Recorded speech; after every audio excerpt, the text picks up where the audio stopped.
Amaury Castillo es superintendente de bancos y nos acompaña para iniciar el ciclo de entrevistas. Don Amaury, ¿qué tal? Muy buenos días. Gracias, buenos días, Hugo Enrique. Gusto de estar aquí. Gracias por la invitación. Oye, ¿cuál es el estado de salud de nuestro sistema bancario internacional, de nuestro centro? Afortunadamente, Hugo, el Centro Bancario Internacional Panameño se encuentra en muy buenas condiciones de salud, a pesar de haber pasado probablemente una de las peores crisis originada por el tema, digamos, de la pandemia. Aún hay algunos efectos, obviamente, en algunos deudores importantes, en algunos sectores, por ejemplo, en la construcción, pero en términos generales lo que nosotros estamos viendo es una evolución positiva. Ese tema de la condición de la construcción y su relación con la banca, detálleme eso, ¿qué es lo que pasa allí? Bueno, básicamente queda claro que la construcción pues no viene desarrollándose con el mismo impulso que lo estaba haciendo, digamos, antes de la pandemia, que ya había, digamos, algún grado de ralentización en el sector construcción, pero la pandemia obviamente afectó tremendamente el sector de la construcción. En ese sentido, pues básicamente los bancos han estado, sí, apoyando nuevos proyectos de construcción, pero también están siendo muy cautelosos en términos, digamos, hacia dónde van dirigiendo esos créditos, obviamente prefiriendo pues una demanda calificada, ¿no? Asegurándose que el retorno o mejor dicho, digamos, la fuente de repago para ese financiamiento, digamos, en la construcción se utiliza mucho el concepto de crédito interino, que es sencillamente ese crédito que se utiliza al inicio de una construcción y que luego pues se puede convertir, si es el caso de viviendas, ya sean apartamentos o casas unifamiliares, en hipotecas, ¿no? Así que ahí básicamente todavía hay algún grado de rezago, hay una bolsa importante todavía de inmuebles, algunos de ellos pues todavía no han sido colocados y ese inventario es lo que la banca de alguna manera quiere asegurarse que se va saliendo de eso, ¿no? Ayúdeme a entender, no es solamente que la construcción ha disminuido su ritmo al que nos tenía acostumbrados, sino que también la pandemia es otro elemento y Claro. además la sobreoferta de bienes raíces que hay en este momento. ¿Interpreto bien? Interpretas muy bien. Cuando nosotros hacemos un análisis realmente de las actividades económicas que mueven o son el motor del crédito en Panamá a través de la banca particularmente, yo te podría decir que en términos generales quizás la actividad más relevante a nivel de la cartera de crédito es sin duda alguna la hipotecaria residencial particularmente, Ajá. la cual pues de alguna manera empuja de manera importante todo el movimiento de financiamiento. Por el otro lado también está los temas relacionados con construcción, también es importante, al igual que el sector comercio y el otro sector es el consumo personal, que lo separamos de hipotecario residencial, toda vez que ahí están las tarjetas de crédito, están los préstamos personales, los préstamos para autos. Ahora bien, todo esto que pasa en la construcción y lo que pasa con la sobreoferta también en bienes raíces depende en gran medida de la reactivación económica que podamos lograr como país. Sí. Ahí no hay otra salida, ¿o cómo lo ve usted? Mira, el sistema bancario normalmente acompaña a la economía en su, digamos, crecimiento, en su desarrollo. Hoy día, por supuesto, hay que ser mucho más responsable al momento del análisis de un crédito, en el otorgamiento de un crédito, lo que en la banca conocemos como la originación del crédito. Por lo tanto, fíjate que el año pasado, y quizás tratando de responder tu pregunta, los resultados del sistema bancario y del centro bancario en su conjunto fueron positivos.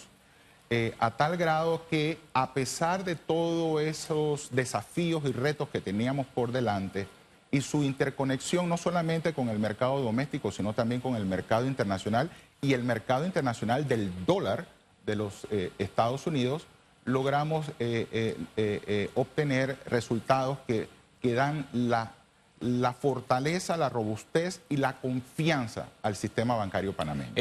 La pérdida del grado de inversión, que es una de las piedras con que hemos tropezado en estos últimos años, ¿qué impacto ha tenido en nuestra banca?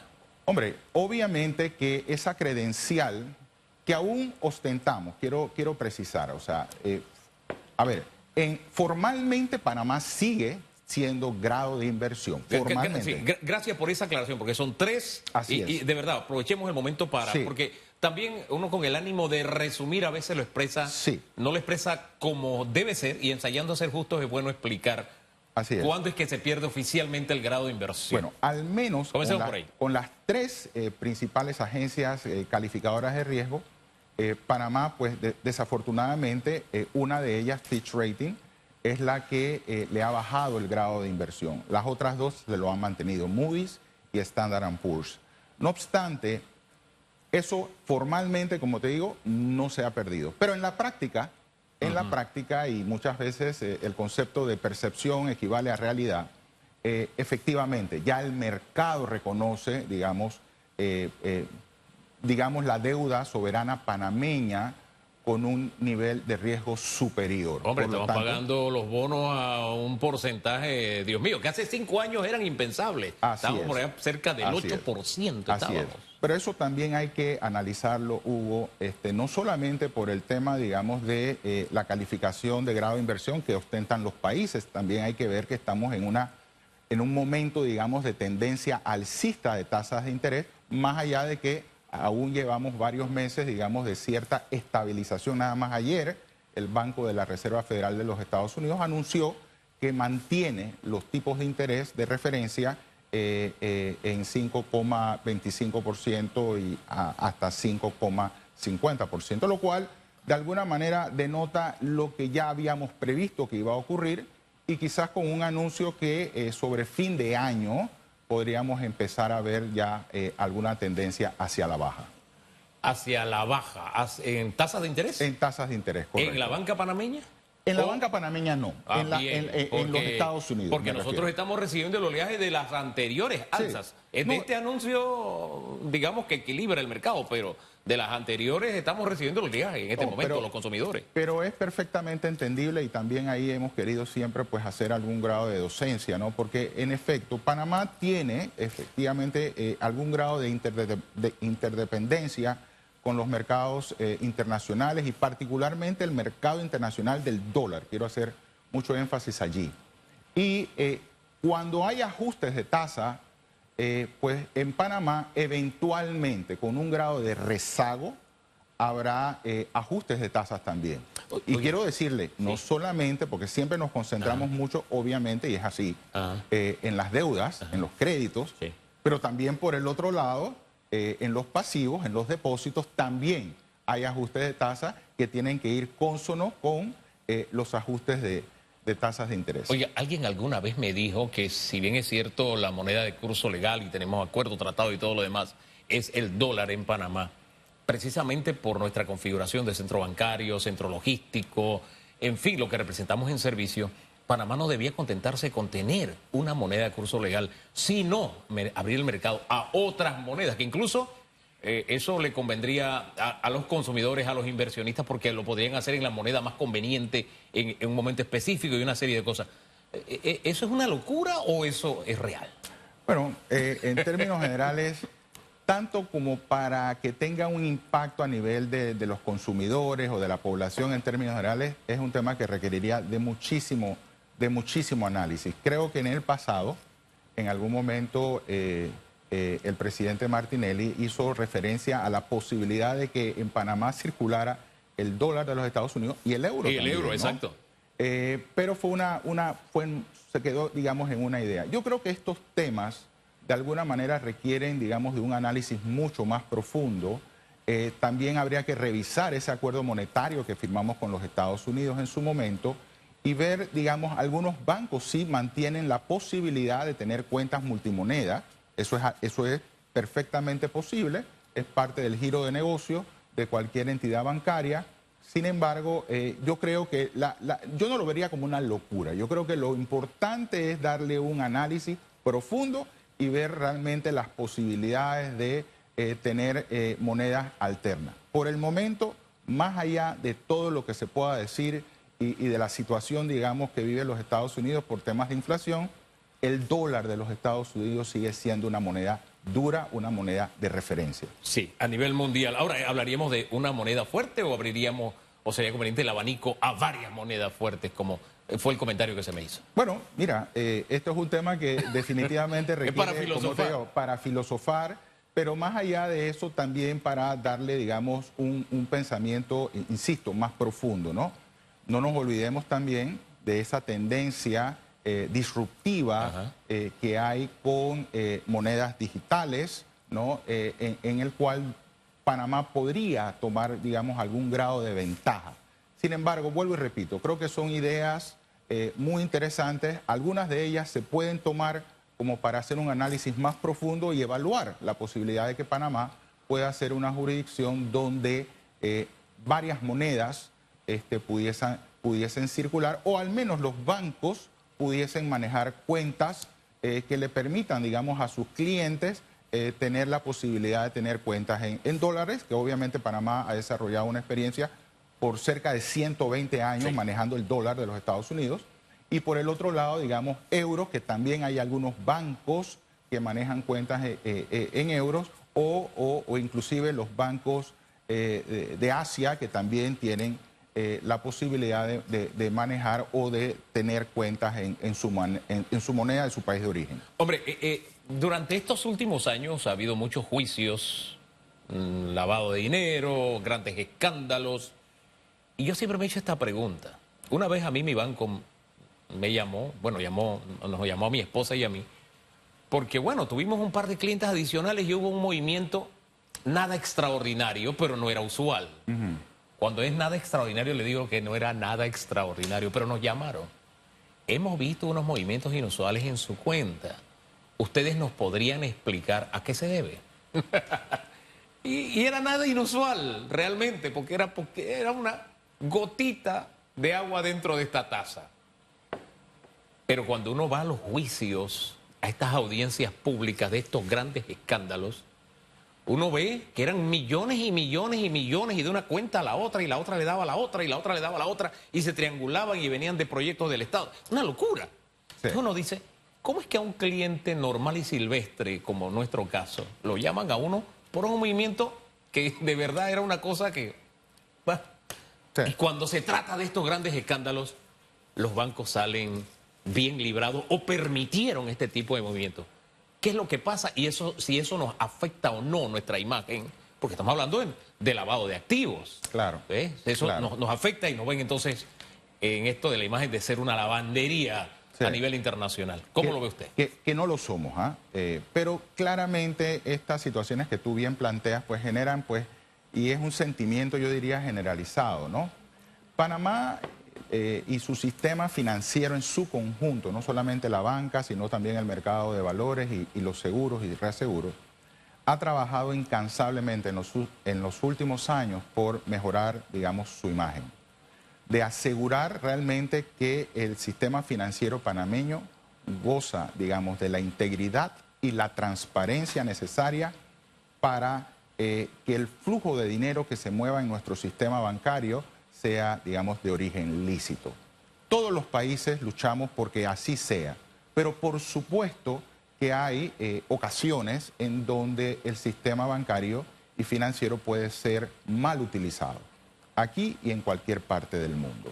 Afortunadamente nosotros en los últimos 4 años hemos hecho un esfuerzo entre el sector público, las autoridades técnicas como la Superintendencia de Bancos, las autoridades políticas como lo es el Ministerio de Economía y Finanzas, junto con el sector privado, un esfuerzo extraordinario para establecer mejores controles que permitan administrar o gestionar los riesgos asociados, digamos, al uso indebido de los servicios bancarios. ¿Cuáles serían esos mejores controles? Básicamente lo que estamos nosotros en la banca, ¿no?, es asegurar que los bancos cuenten con las políticas adecuadas de clasificación de riesgo de sus clientes, y un elemento supremamente muy importante es el tema, digamos, del monitoreo transaccional. Ahora, en ese monitoreo transaccional probablemente haya salido esos ingresos que muy bien plantea como anécdota. Y la pregunta es, hombre, y en aquellos casos donde hubo, digamos, transferencias de dinero, digamos, producto de corrupción, para llamarlo específicamente, como los sistemas no se dieron cuenta. Digo, no necesariamente es que no se dieron cuenta. Muchas de esas transacciones, y eso no tiene por qué ser público, son reportadas a la unidad de análisis financiero. Quien hace sus análisis hace, digamos, todo ese trabajo de inteligencia financiera y si lo considera que tiene mérito, le da traslado al Ministerio Público y ahí inicia todo un proceso de investigación en materia de delito financiero. ¿Sabe? Y también depende del banco, y aquí comete una infidencia, ¿no? Global Bank, que tanto se ha escuchado, ellos han tenido el detalle, su alta gerencia, por ejemplo, en nuestro caso, y sé también de otros periodistas, que se sentaron y de uno a uno, no fue en reunión grupal, de uno a uno explicar, mira, estas transacciones nacieron aquí, acá, aquí se hizo una alerta porque probablemente tal cosa, pero nosotros los bancos no podemos exponer por X y Z razón. Entonces, un poco de ese manejo bancario que uno no necesariamente conoce, no es nuestro día a día. Así es. Pero el que no lo conoce va y dice lo que sea, ¿no? Y en ese sentido se habla entonces ahí, a partir de eso uno puede hablar de una banca que se ejerce o se ejercita se desempeña, tiene un desempeño responsable. Tenemos retos. Su cargo es hasta diciembre, ¿no? Es diciembre, correcto. El periodo del superintendente de bancos vence en diciembre de este año. Y bueno, dependerá obviamente de la decisión del presidente en el sentido de buscar la mejor persona para poder reemplazar. Y vuelvo y repito, y creo que la oportunidad es valiosa para constatar, digamos, que la superintendencia de bancos es una autoridad técnica. Sí. Eso es bien importante, no es una autoridad política y que básicamente pues nuestra labor es una labor pues yo diría que quizás la principal, que mucha gente no lo sabe, es mantener la estabilidad del sistema financiero. No, y fíjense, en eso de la estabilidad, ustedes también les toca atender casos, porque esto de que, ¿y ahora quién podrá defenderme? Como decía aquel filósofo Chespirito, ¿verdad? Sí. Le toca muchas veces a la superintendencia poner en la balanza y decidir casos. ¿Cuántos casos manejan ustedes, vamos a poner al año, o cuántos ha manejado su administración? ¿Cuántos se deciden a favor del cuentahabiente y cuántos a favor del banco? Tomando como antecedente que hace unos días a Codeco, oiga, un caso sin precedente, ¿no? Sí. Esto de las cláusulas abusivas, etcétera, etcétera. ¿Qué dice Superintendencia de Banco? Mira, ¿qué balance tiene? Obviamente que en este periodo, y particularmente por los temas de pandemia asociados, digamos, a la ley que se aprobó con respecto a moratoria y los espacios que la Superintendencia de Bancos, de hecho, adoptó primero que cualquier otra ley para que los clientes con sus bancos llegaran a arreglos, obviamente hubo muchas diferencias, ¿no? Ahí, por ley, la superintendencia también establece un rol, digamos, para establecer ese equilibrio jurídico que debe existir entre el sistema bancario y sus usuarios o consumidores bancarios. Y el número de reclamaciones fue un número importante que hemos resuelto en su gran mayoría, yo diría, algunos en favor de los clientes. No nos olvidemos que estas son relaciones privadas. Sí. Hay contratos en el cual el contrato es ley entre las partes, pero lo más relevante que también le damos seguimiento, el sistema establece es que en primera instancia es el banco el que debe atender estos reclamos y resolver esos reclamos. Y en su gran mayoría son atendidos por la banca.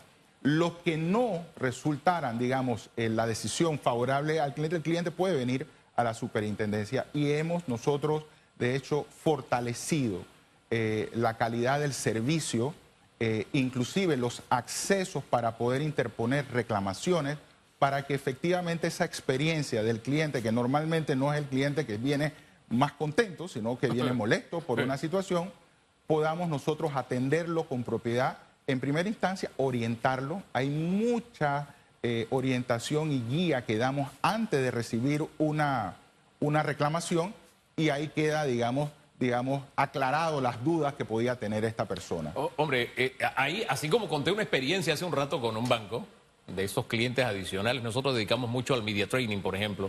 Con mi esposa nos dedicamos a esa tarea y hablé de los clientes y nos dijeron, oye, ¿qué pasó aquí? vieron el origen, aquí está, todo en orden, no ha pasado nada. Hubo otro banco, que ese sí fue a superintendencia, porque este otro banco nos mandó un correo. Es un banco que manda muchos correos a propósito, ¿no? Entonces nos mandó un correo diciendo que teníamos hasta una fecha X para acogernos a los arreglos estos por pandemia, ¿no? La verdad es que nosotros nunca vimos el email, ¿no? Nunca. Y se siguió pagando la hipoteca normal, sin problema. Y un día nos llaman y nos dicen, oiga, el retraso en la hipoteca por el acuerdo tal de la decisión tal del gobierno, usted tiene que pagar X cantidad adicional. ¿Cómo? El banco decidió unilateralmente.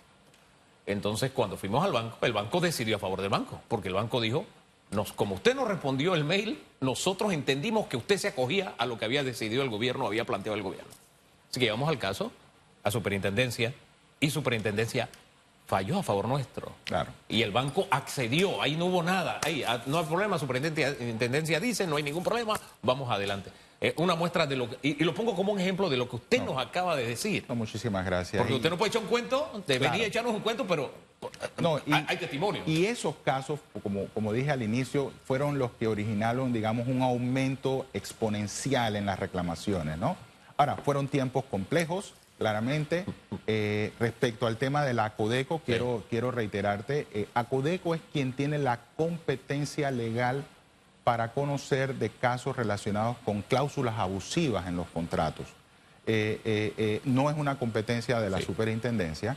Sin embargo, sí, yo creo que manda un mensaje alto y claro de que los bancos deben dar una revisión, como en efecto lo están haciendo. Ese detalle es importante, Sí, porque ACODECO sí, nos dijo que sí. a partir de ese hecho, cuando Sí. todavía estaba tratándose ante la justicia, Sí. ya algunos bancos habían preguntado Así es. cuáles son las cláusulas Así y ya es. las han corregido. Eso es correcto y de alguna manera creo que es la actitud correcta en el sentido de si hay algo en común entre todos nosotros, más allá de que usted sea un destacado periodista y yo sea un regulador bancario, es que somos consumidores de la banca.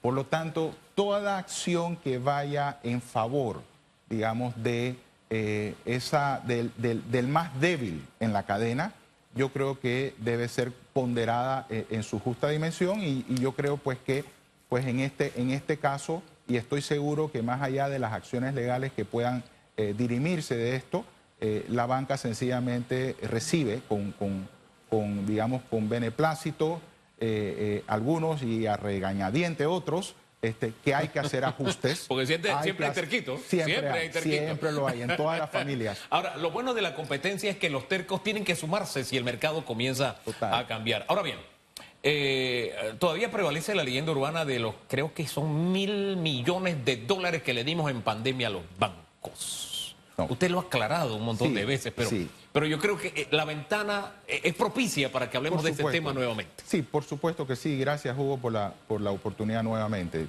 Inclusive la banca lo ha aclarado, el ministro de Economía y Finanzas lo ha aclarado y nosotros en innumerables foros también lo hemos dicho. Efectivamente, en aquel momento de crisis pandémica y ante la incertidumbre que existía, el Ministerio de Economía y Finanzas realmente diligenció recursos que pudiesen ser necesarios ante un, digamos, escenario que no era claro. Por lo tanto, se dispuso, digamos, de $1.000 millones que se dividieron con dos propósitos distintos. 500 millones que eran, digamos, parte de una reserva para, en caso de ser necesario, por algún problema no estructural, sino coyuntural de la banca en materia de liquidez, se pudiesen, digamos, tomar de esos recursos para solventar el problema, digamos, que normalmente los temas de liquidez pueden ser temas transitorios, temporales. Los otros, esos 500 millones no se utilizaron, ningún banco lo requirió. Eso, gracias a Dios. Eso es recurrirnos en salud. Es como comprar una medicina por si acaso. Así. Esa es la definición del seguro. Esa es la definición de un seguro. Tenerlo y no necesitarlo. Bien, y no llegar a usarlo. Así es. Y por el otro lado, 500 millones adicionales que fueron precisamente para estimular el crédito. No nos olvidemos que en aquel momento esa incertidumbre, esa situación, de alguna manera todos los bancos estuvieron cuidando su liquidez. Y es digamos, y es lógico entender que era una prioridad para la banca.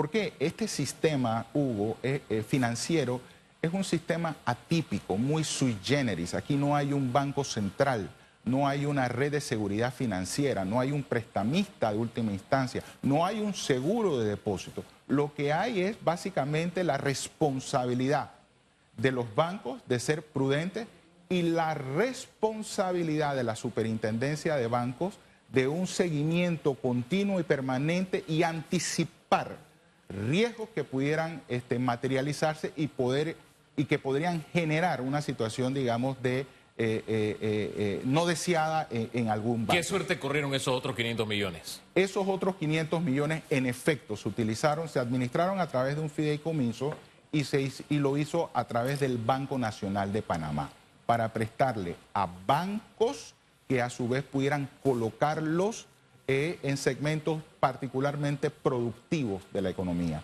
Y esos efectivamente se utilizaron y fue una dinámica muy, muy interesante donde se colocaron, se repagaron y era básicamente fue muy bien recibido por la banca como una línea de financiamiento adicional. ¿Y cuál es el estado de salud de ese financiamiento, el repago y demás? Muy bien, muy bien. Obviamente que siempre lo dijimos, son dineros que no son regalados, son préstamos que hay que pagarlo y en efecto la banca en ese sentido fue muy responsable y fue una línea que se utilizó en algún momento sobre todo para apoyar a micros y pequeños empresarios en un momento, digamos, de mucha urgencia. Bien, nuestro sistema bancario, nuestro centro bancario compite con otros centros bancarios. Sí. ¿Qué tan competitivos somos? ¿Cómo deja usted el centro bancario? ¿Con qué balance?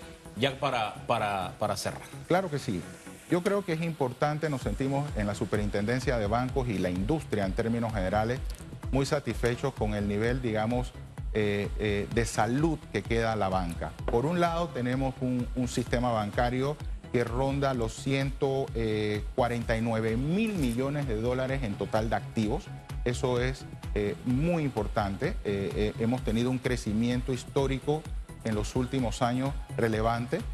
Estos 149 mil millones de dólares representan un crecimiento por el orden del 5,12% si lo comparamos con similar periodo del año pasado. A nivel, digamos, de la cartera de crédito, estamos hablando de créditos que totalizan saldo, un número por el orden de los 89 mil millones de dólares, donde, digamos, la mayor parte de esos créditos son colocados en el mercado doméstico en una proporción por el orden de los 61 mil millones de dólares y hay 28 mil millones de dólares colocados fuera de Panamá.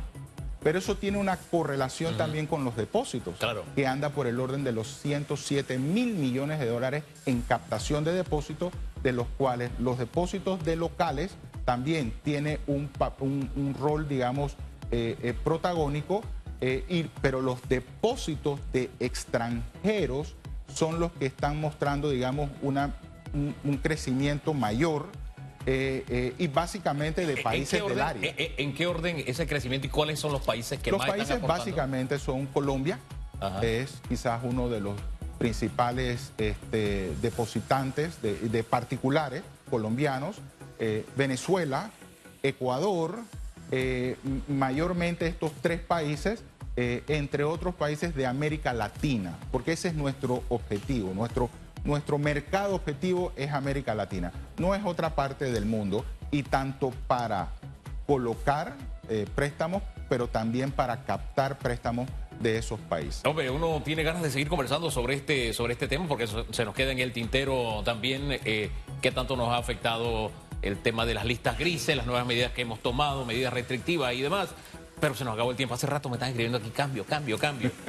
Porque hay otros invitados. Claro. Gracias por habernos acompañado. Al contrario. Don Amaury, darnos esta radiografía de nuestro Centro Bancario Internacional. Gracias a ti, Hugo. Gracias por la oportunidad que le das a la Superintendencia de Bancos de Panamá.